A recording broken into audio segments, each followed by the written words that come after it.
Guys இன்னைக்கு ப்ரைஸ்லெஸ்ஸான ஒரு பழத்தை தான் உங்களுக்கு காமிக்க போகிறேன். கஸ் பண்ணுங்க பார்க்கலாம்.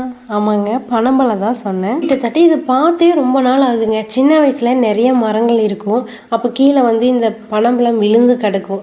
இதில் எது நல்ல பழம்னு எனக்கு தெரியாது. இது விழுந்த உடனே வண்டு நிறைய ஏறிடும். அதனால் விழுந்த உடனே எடுத்துக்கணும். பட் எனக்கு எடுக்க தெரியாது.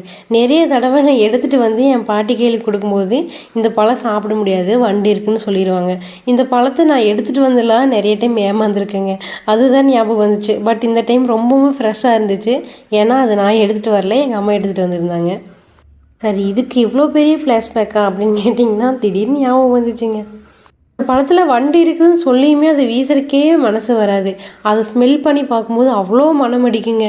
திடீர்னு இதையே நம்ம சென்ட்டாக கூட யூஸ் பண்ணக்கூடாது அப்படின்லாம் இப்போ நான் யோசித்தேன்.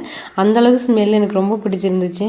இதை 3ஆக பிரிச்சுட்டேன். ஃபஸ்ட்டு ஈஸியாக சாப்பிட்டேன். இன்னொன்று கஷ்டப்பட்டு தான் சாப்பிட்டேன். ஏன்னா இது கெட்டுரும் அப்படின்னு நினச்சிட்டு சீக்கிரமாக சாப்பிட்டேன். அப்பவும் ஒன்று வச்சுருந்தேன்.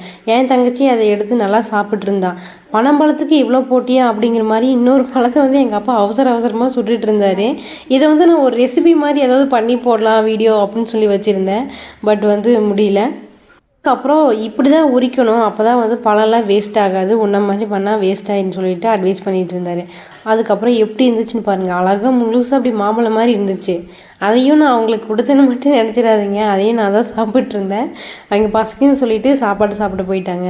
ஸோ இதுவும் நமக்கு தான் சொல்லிட்டு கொஞ்சம் கொஞ்சமாக சாப்பிட்ருந்தேன். இந்த வீடியோ உங்களுக்கு பிடிச்சிருந்தா மறக்காமல் லைக் பண்ணுங்கள், சப்ஸ்கிரைப் பண்ணுங்கள். Thank you guys.